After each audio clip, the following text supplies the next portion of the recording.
ആദ്യം P R സുനിലേക്ക്. Sunil, ഇപ്പോൾ കുറേ കാലമായി ഡൽഹിയിൽ മാധ്യമപ്രവർത്തനമായി നിൽക്കുകയാണ് സുനിൽ. ഇങ്ങനെ ഒരു സമരത്തെ നേരിടുന്ന രീതി ഈ അടുത്ത കാലത്തെങ്കിലും നമ്മൾ കണ്ടിട്ടുണ്ടോ?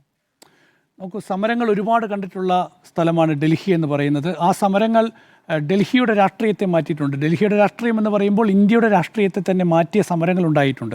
ഏറ്റവും അടുത്ത സമരം എന്ന് പറയുന്ന 2012 നടന്നിട്ടുള്ള അന്നത്തെ UPA സർക്കാരിനെതിരെയുള്ള കൽക്കരി 2G സ്പെക്ട്രം അഴിമതിക്കെതിരെ നടന്ന അണ്ണാ ഹസാരിയുടെ സമരം, അതുപോലെ തന്നെ ഡൽഹിയിലൊരു പെൺകുട്ടി കൂട്ടബലാത്സംഗത്തിന് ഇരയായപ്പോൾ നടന്നിട്ടുള്ള നിർഭയ സമരം, ഇതൊക്കെ ഡൽഹിയെ പിടിച്ചുകുലുക്കിയ സമരങ്ങളായിരുന്നു. അതൊക്കെ തന്നെ ഇന്ത്യൻ രാഷ്ട്രീയത്തെ തന്നെ മാറ്റിമറിച്ചിട്ടുള്ള സമരങ്ങളാണ്. അടിയന്തരാവസ്ഥ കാലത്ത് നമുക്കറിയാലോ, അടിയന്തരാവസ്ഥ കാലത്ത് ജയപ്രകാശ് നാരായണൻ്റെ നേതൃത്വത്തിൽ നടന്നിട്ടുള്ള ഡൽഹിയിലെ സമരം, അന്ന് അവിടെ രാംലീല മൈതാനിയിലായിരുന്നു ആ വലിയ സമരങ്ങൾ നടന്നിട്ടുള്ളത്.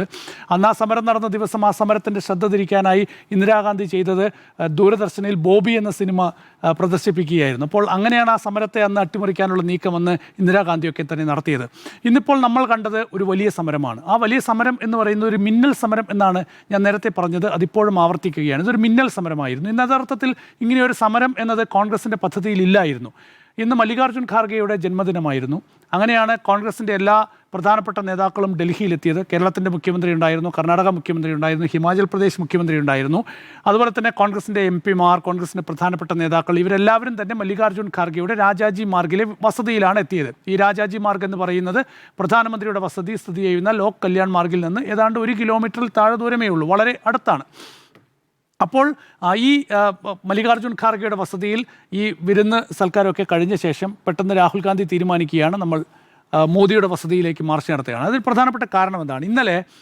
ഇന്നലെയാണ് CJP വിദ്യാർത്ഥികളുടെ വലിയ പ്രതിഷേധ മാർച്ച് പാർലമെൻറ്റിലേക്ക് നടന്നത്. ആ മാർച്ചിനെ എങ്ങനെയാണ് പോലീസ് കൈകാര്യം ചെയ്തത് എന്നത് ഇന്ന് സോഷ്യൽ മീഡിയയിലൊക്കെ തന്നെ നോക്കിയാൽ അറിയാം. അതിക്രൂരമായിട്ടാണ് പോലീസ് വിദ്യാർത്ഥികളെ, യുവാക്കളെ വേട്ടയാടിയത് എന്ന് തന്നെ പറയാം. പെൺകുട്ടികളുടെ മുഖത്തടിക്കുന്നു, ക്രൂരമായി തല്ലിച്ചതയ്ക്കുന്നു, ആളുകളുടെ തല നോക്കിയാണ് പോലീസ് അടിക്കുന്നത്.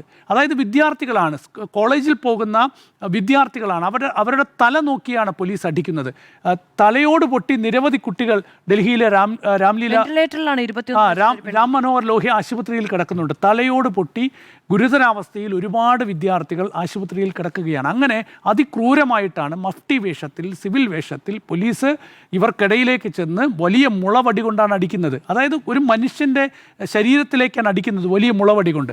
ആ രീതിയിലായിരുന്നു ഇന്നലെ ആ സമരത്തെ പോലീസ് നേരിട്ടത്. ഡൽഹി പോലീസാണ്. ഡൽഹി പോലീസ് ആരുടെ കീഴിലാണ്? കേന്ദ്ര ആഭ്യന്തര മന്ത്രാലയത്തിൻ്റെ കീഴിലാണ്. അതിൻ്റെ ചുമതലയുള്ള മന്ത്രി എന്ന് പറയുന്നത് കേന്ദ്ര ആഭ്യന്തരമന്ത്രി അമിത്ഷായാണ്.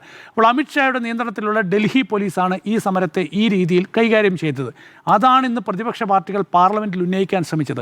ഇന്ന് പാർലമെൻറ്റിൻ്റെ ഇരു സഭകളും സമ്മേളിച്ചപ്പോൾ 2 സഭകളിലെയും പ്രതിപക്ഷ നേതാക്കൾ, ലോക്സഭയിലെ രാഹുൽ ഗാന്ധി, രാജ്യസഭയിൽ മല്ലികാർജ്ജുൻ ഖാർഗെ, എഴുന്നേറ്റ് നിന്ന ഉടൻ തന്നെ സഭ പിരിച്ചുവിടും. അങ്ങനെ ഒരു വാക്ക് പോലും സഭയിൽ ശബ്ദിക്കാൻ, വിഷയം ഉന്നയിക്കാൻ പ്രതിപക്ഷത്തെ ഇന്ന് സമ്മതിച്ചില്ല. അതേ തുടർന്നാണ് രാഹുൽ ഗാന്ധിയുടെ നേതൃത്വത്തിൽ പ്രതിപക്ഷ നേതാക്കൾ സ്പീക്കറെ കണ്ട് ഈ വിഷയം ഉന്നയിക്കാൻ അനുമതി വേണം എന്ന് പറഞ്ഞു. സ്പീക്കർ അനുമതി നൽകി. 12 മണിക്ക് സഭ സമ്മേളിക്കുമ്പോൾ ലോക്സഭയിൽ വിഷയം ഉന്നയിക്കാം എന്ന് സ്പീക്കർ ഉറപ്പ് നൽകി. പക്ഷേ 12 മണിക്ക് സ്പീക്കർ ലോക്സഭയിൽ വന്നില്ല. സ്പീക്കർ ലോക്സഭയിൽ നിന്ന് വിട്ടുനിന്നു. അങ്ങനെ വീണ്ടും സഭ പിരിച്ചുവിട്ടു. അങ്ങനെ ഇന്നത്തേക്ക് 2 സഭകളും പിന്നീട് പിരിയുന്ന കാഴ്ചയായിരുന്നു. ഇതേ തുടർന്നാണ് രാഹുൽ ഗാന്ധിയുടെ നേതൃത്വത്തിൽ പ്രതിപക്ഷ നേതാക്കൾ നാളെ രാഷ്ട്രപതി ഭവനിലേക്ക് മാർച്ച് നടത്താൻ തീരുമാനിച്ചിരുന്നു. പക്ഷേ ഇന്ന് അപ്രതീക്ഷിതമായി പ്രധാനമന്ത്രിയുടെ വസതിയിലേക്ക് മാർച്ച് നടത്തിയത്. അവിടെ എത്തുകയും ചെയ്തു. നേരത്തെ നമ്മുടെ റിപ്പോർട്ടിലൊക്കെ ചൂണ്ടിക്കാണിച്ചതുപോലെ തന്നെ 12 വർഷത്തിൽ, അതായത് ഡൽഹിയുടെ ചരിത്രത്തിൽ 2014 ശേഷം ഒരുപക്ഷെ ആദ്യമായിട്ടാണ് പ്രധാനമന്ത്രിയുടെ 7RCR എന്ന് പറയുന്ന ഇന്നത്തെ ലോക് കല്യാൺ മാർഗ് എന്ന് പറയുന്ന ആ വസതിക്ക് മുമ്പിൽ ഒരു പ്രതിഷേധ മാർച്ച് നടക്കുന്നത്. ഇതിനു മുൻപ് അങ്ങനെ ഒരു പ്രതിഷേധ മാർച്ച് നടന്നിട്ടുള്ളത് മൻമോഹൻ സിംഗിൻ്റെ കാലത്താണ്. അത് എനിക്ക് തോന്നുന്നു ഒരു 2008-ലോ 2009-ലോ, അന്നത്തെ ലോക്സഭാ തെരഞ്ഞെടുപ്പിന് തൊട്ട് മുൻപ് ഹുറിയത്ത് നേതാക്കൾ പ്രധാനമന്ത്രിയുടെ വസതിയിൽ അന്ന് മൻമോഹൻ സിംഗിനെ കാണാനായി ഒരു ചർച്ചയ്ക്ക് വന്നു. അന്ന് ആ ചർച്ച പരാജയപ്പെട്ടതിനെ തുടർന്ന് ഹുറിയത്ത് നേതാക്കൾ അവിടെ പ്രധാനമന്ത്രിയുടെ വസതിക്ക് മുമ്പിൽ ഒരു പ്രതിഷേധ നടത്തിയിരുന്നു. അതാണ് ഇതിനു മുൻപ് നടന്നിട്ടുള്ള ഒരു സമരം എന്ന് പറയുന്നത്. പക്ഷേ ഇന്ന് സമരത്തിന് നേതൃത്വം നൽകിയത് പ്രതിപക്ഷ നേതാവാണ്, ഇന്ത്യയുടെ പ്രതിപക്ഷ നേതാവാണ്. ഇന്ത്യയുടെ പ്രതിപക്ഷ നേതാവ് എന്ന് പറഞ്ഞാൽ ഷാഡോ ഓഫ് പ്രൈം മിനിസ്റ്റർ എന്നാണ് പറയുക. പ്രധാനമന്ത്രിയുടെ നിഴൽ. പ്രധാനമന്ത്രിയെ നിഴൽ പോലെ നടന്ന് പിന്തുടർന്ന് അദ്ദേഹത്തിൻ്റെ തെറ്റുകൾ ചൂണ്ടിക്കാണിക്കുന്ന നേതാവാണ് പ്രതിപക്ഷ നേതാവ്. ക്യാബിനറ്റ് മന്ത്രിയുടെ റാങ്കുള്ള ആളാണ് പ്രതിപക്ഷ നേതാവ്. പ്രതിപക്ഷ നേതാവിനെ ഇന്ത്യയുടെ പ്രതിനിധിയായി വിദേശത്തേക്ക് അയച്ച ചരിത്രമുണ്ട് ഇന്ത്യക്ക്.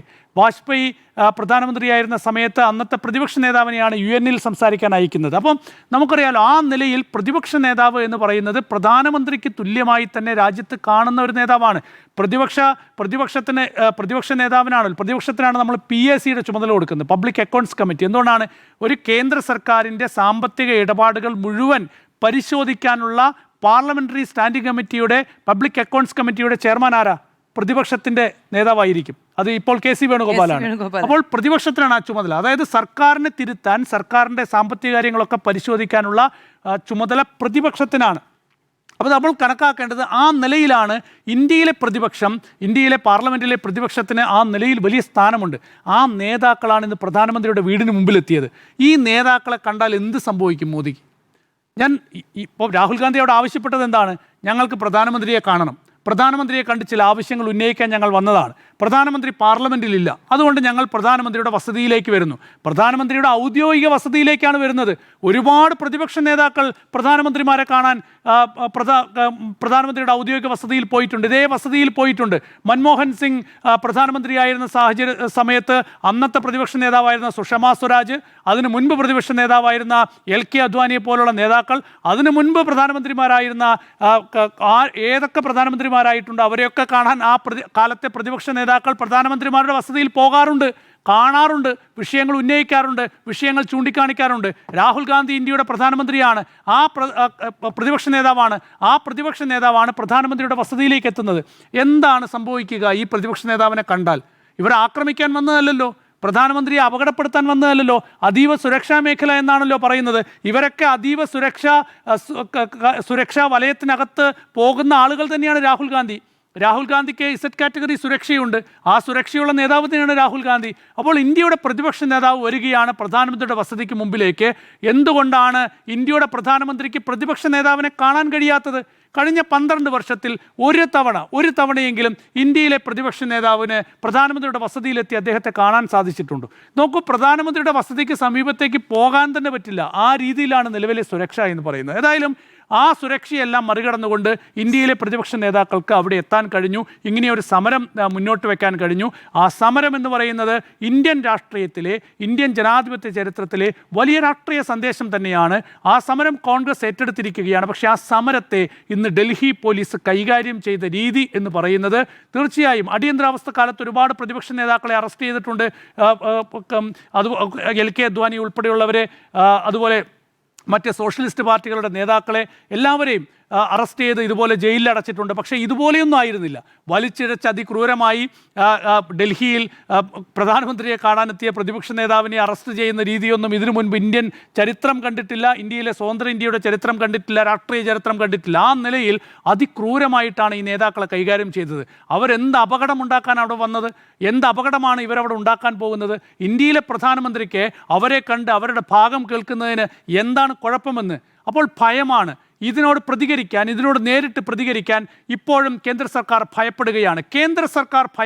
ഇന്നലത്തെ സമരത്തെ കേന്ദ്ര സർക്കാർ ഭയപ്പെട്ടു, ഇന്ന് പ്രതിപക്ഷത്തെ കേന്ദ്ര സർക്കാർ ഭയപ്പെട്ടു. പ്രധാനമന്ത്രി നരേന്ദ്രമോദി നോക്കൂ, നീറ്റ് വിഷയവുമായി ബന്ധപ്പെട്ട് ഇതുവരെ പാർലമെന്റിൽ പ്രസ്താവന നടത്തിയിട്ടില്ല, പുറത്ത് പ്രസ്താവന നടത്തിയിട്ടില്ല.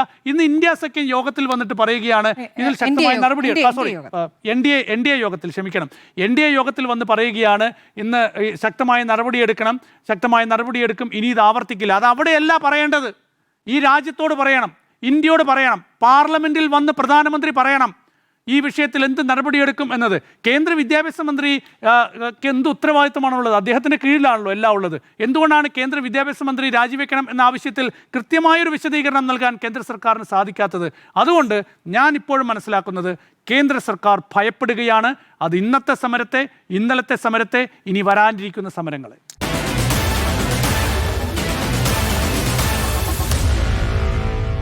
Meet the editors.